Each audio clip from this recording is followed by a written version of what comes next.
Bueno, decíamos hace un ratito que el Papa Francisco siempre dice que la realidad es más importante que la idea, que hay que ver lo concreto también para el discernimiento de las circunstancias de la vida, de las etapas de la vida, ¿no?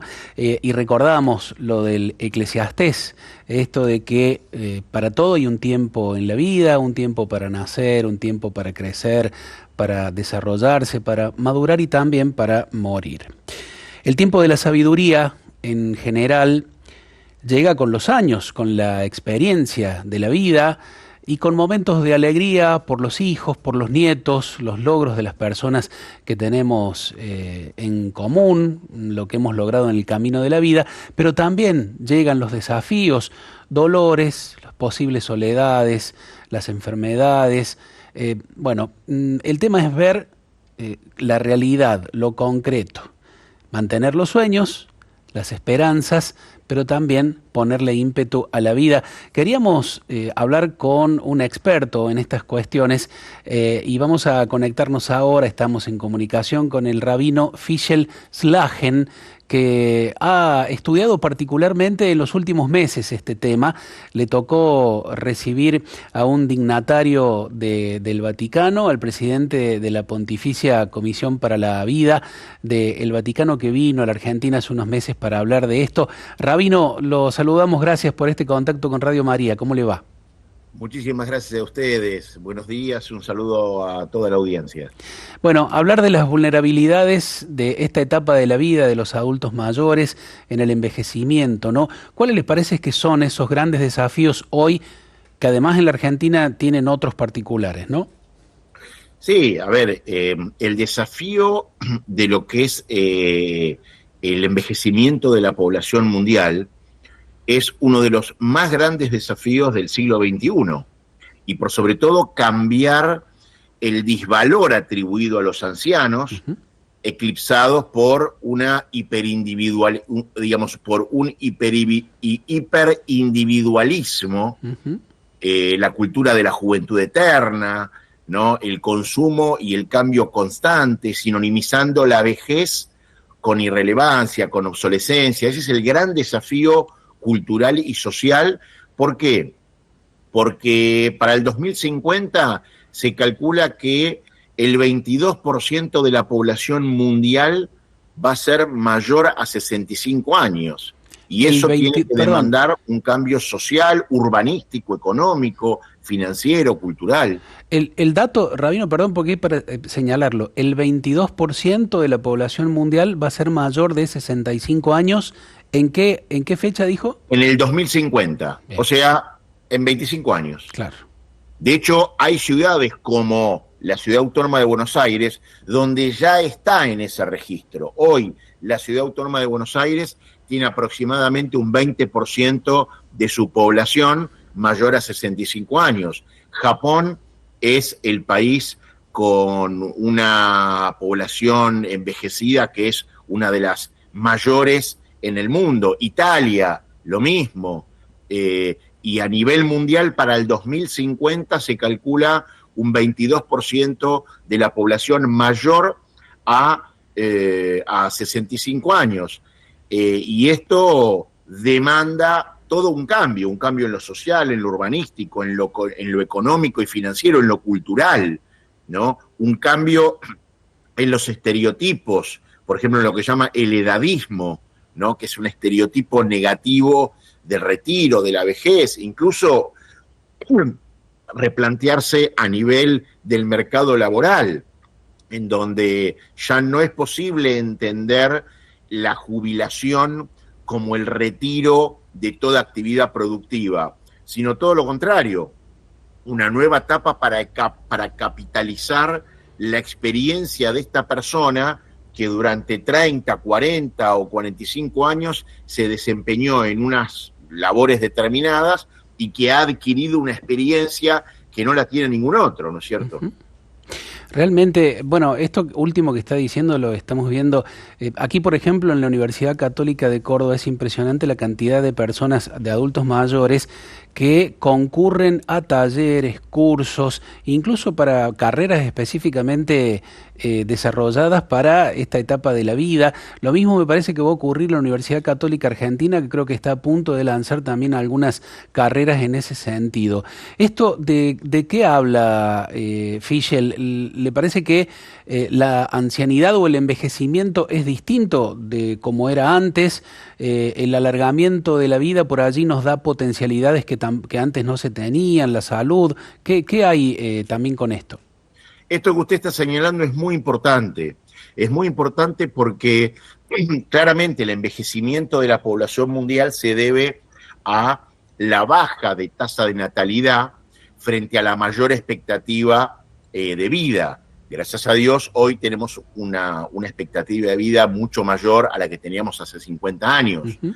Y gracias a Dios también, por distintos estudios y promociones a partir de la OMS para lograr una ancianidad saludable, vital y activa, y disminuir lo que se llama el periodo de morbilidad, ¿no? Que es el periodo a partir que la persona, simplemente por ancianidad, no debido a ninguna patología en particular, comienza con ciertas discapacidades hasta la edad de fallecimiento, se ha acortado mucho a través de promoción de vida, de modos de vida saludable, con lo cual hoy una persona a los 65, 70 años es absolutamente activa, y acá lo más importante es que hoy no hay ningún pensamiento, hoy no hay ninguna política, ni social, ni cultural, ni económica, ni laboral, para un pueblo. Estamos hablando de millones y millones de personas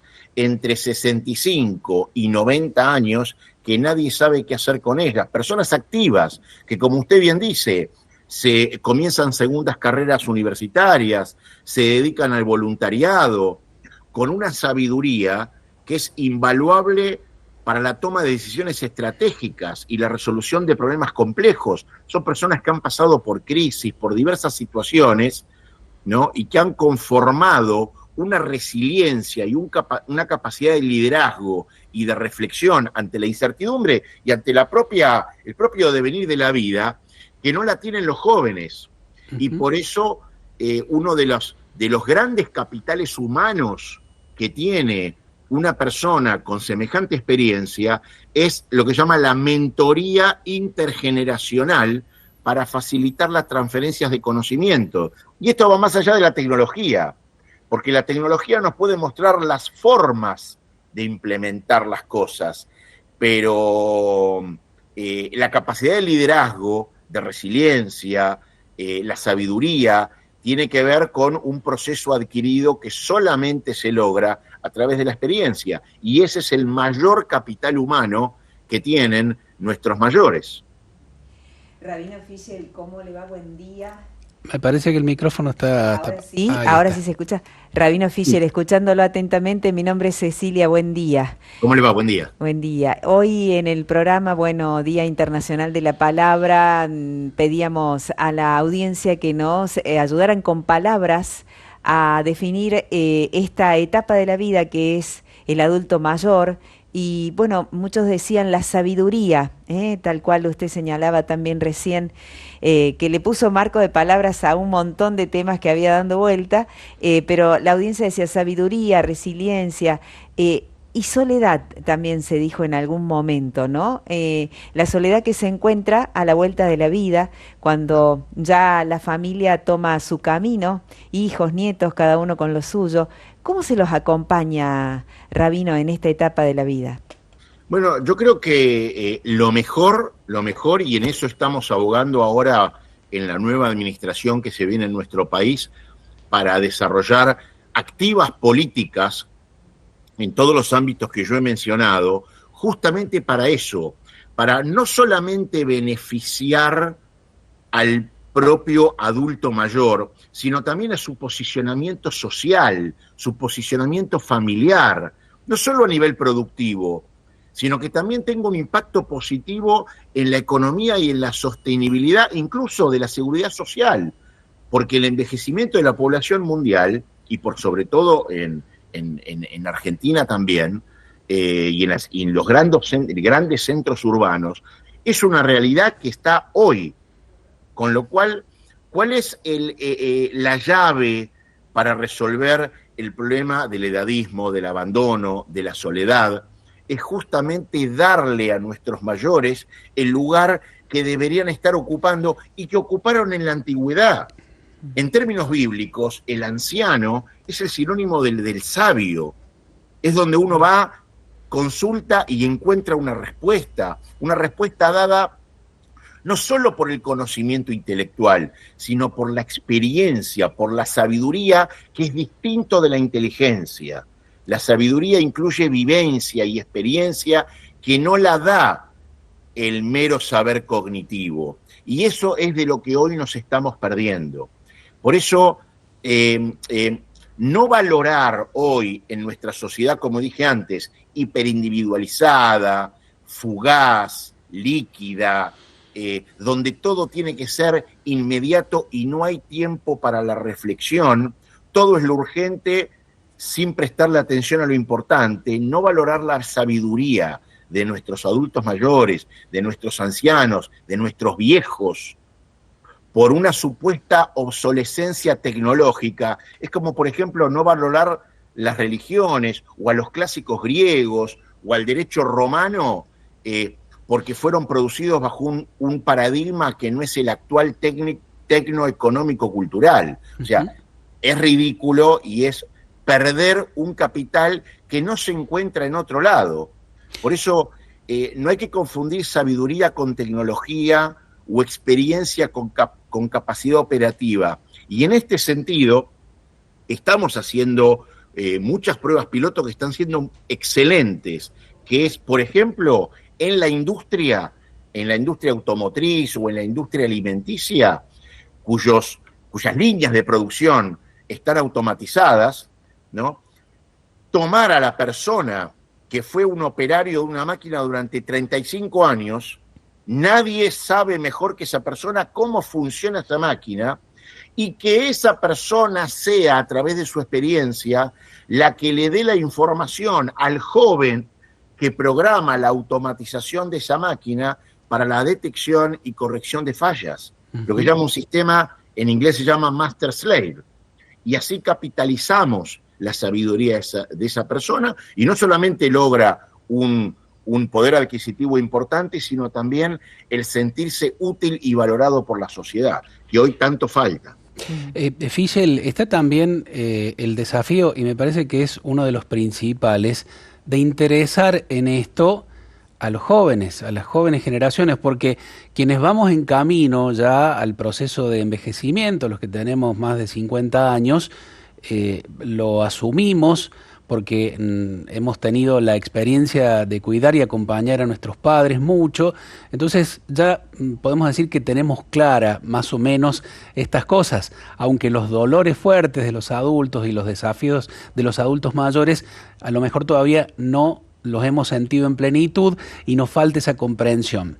Pero me parece que la clave es interesar en esto a los más jóvenes, ¿no? Niños, adolescentes, quienes todavía no ven, no entienden que todos vamos caminando hacia allí. ¿Cómo le parece, a través de qué manera de la educación quizás podamos interesar a los que están en estas etapas más jóvenes de la vida? Mire, usted lo ha dicho muy bien. Nosotros aquí en Argentina en agosto, ante la visita del Monseñor Vincenzo Paglia, el presidente de la Pontificia Academia para la Vida, del cual yo soy miembro, firmamos una declaración de las religiones abrámicas para la protección y puesta en valor de la vejez.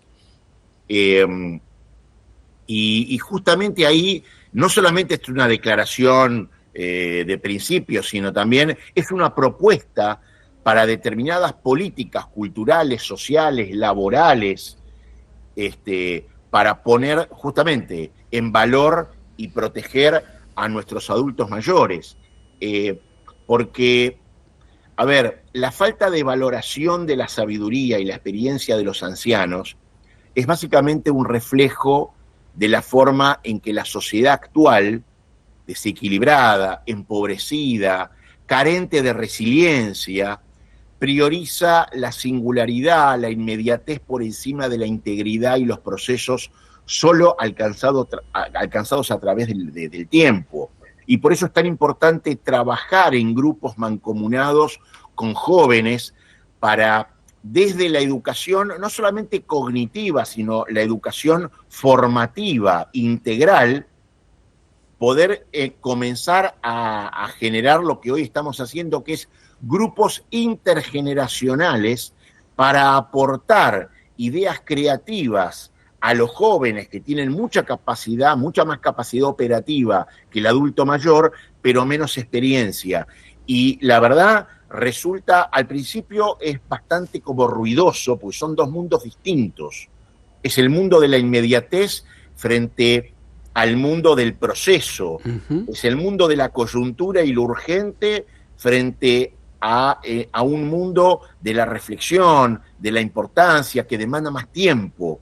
Pero luego de, la verdad, yo le voy a decir, luego de muy poco tiempo, y muy poco tiempo son un par de meses de trabajo, esas diferencias se empiezan a diluir y comienza a desarrollarse un proceso creativo impresionante, donde el joven no solamente se nutre de la experiencia que no tiene a partir del adulto mayor, sino que el adulto mayor sale fortalecido porque comienza a aprender las nuevas tecnologías y las pone al servicio de su experiencia, con lo cual es un mito, y esto está comprobado, que el adulto mayor no es adaptable a las nuevas tecnologías. Es un mito y es parte del prejuicio englobado en lo que se llama el edadismo, que es la discriminación por edad, ¿no es cierto? Por eso, en el documento que nosotros elaboramos y firmamos en la Universidad Católica Argentina, justamente, y lo presentamos en el Senado de la Nación y la legislatura de la Ciudad Autónoma de Buenos Aires, se basa en 3 puntos. En dignificar al anciano, así como están todas las religiones abrámicas, y hasta incluso Cicerón escribe el de Senectute, digamos, ¿no?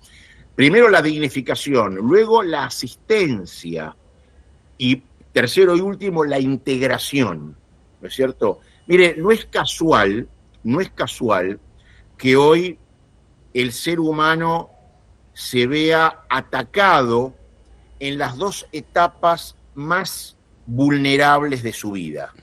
No es casual.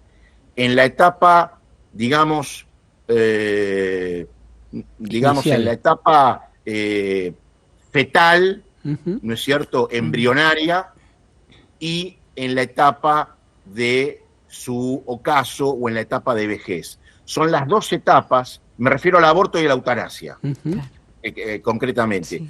Son las 2 etapas en donde el ser humano necesita de la asistencia de su prójimo. Y no es casual que justamente hoy se esté tratando de descartar, como dice el Papa Francisco, al ser humano en las etapas donde más ayuda y asistencia necesita. Parte del hiperindividualismo que hoy una sociedad empobrecida y abandonada al deseo inmediato y al abandono, básicamente un abandono de un ser humano prometeo, ¿no es cierto?, de la juventud eterna, hoy está padeciendo. Y hay que dar la batalla cultural en ese sentido, porque los únicos que perdemos somos los que, como usted bien dice, vemos la vejez como nuestro futuro, porque es nuestro futuro. Así es. Pensar en la vejez es pensar en el futuro, no pensar en el pasado. Excelente. Bien, Ceci. Sí, no, simplemente quiero destacar esto que mencionaba recién, ¿no? Es pensar en el futuro, porque siempre decimos, solo por hoy, vamos en el día a día, pero creo que en este caso es muy válido y muy importante tenerlo en el presente, siempre a esta etapa de la vida que es nuestro futuro, para trabajar por nuestra vida, pero también por la de las que nos rodean, ¿no? De alguna manera. A ver, nuestra sociedad hoy, a nivel mundial me estoy refiriendo, mira con mucho desdén la ancianidad, porque lo vincula con el pasado, con lo obsoleto. Sin embargo, la vejez, paradójicamente, es el futuro de todos nosotros. Claro. Entonces, honrar hoy al anciano es preparar la futura dignidad con la que nosotros aspiramos a ser tratados. Excelente. Fischel, le agradecemos como siempre muchísimo la disposición, incluso a pesar de cuando los pedidos periodísticos son muy urgentes, como fue en este caso. Así que muy agradecido como siempre. Gracias por la sabiduría, por el diálogo abierto de siempre. Que tenga muy buen día. No, por favor, el agradecido soy yo y a vuestra disposición siempre. Un abrazo grande. Ahí pasaba Fischel Slagen, que es rabino, que es miembro de la Pontificia Academia para la Vida, nombrado allí por el Papa Francisco, a quien conocía, por supuesto, cuando estaba aquí, cuando era arzobispo de Buenos Aires, y conoció el trabajo profundo que sigue haciendo el rabino Slagen aquí en la Argentina y también para el mundo.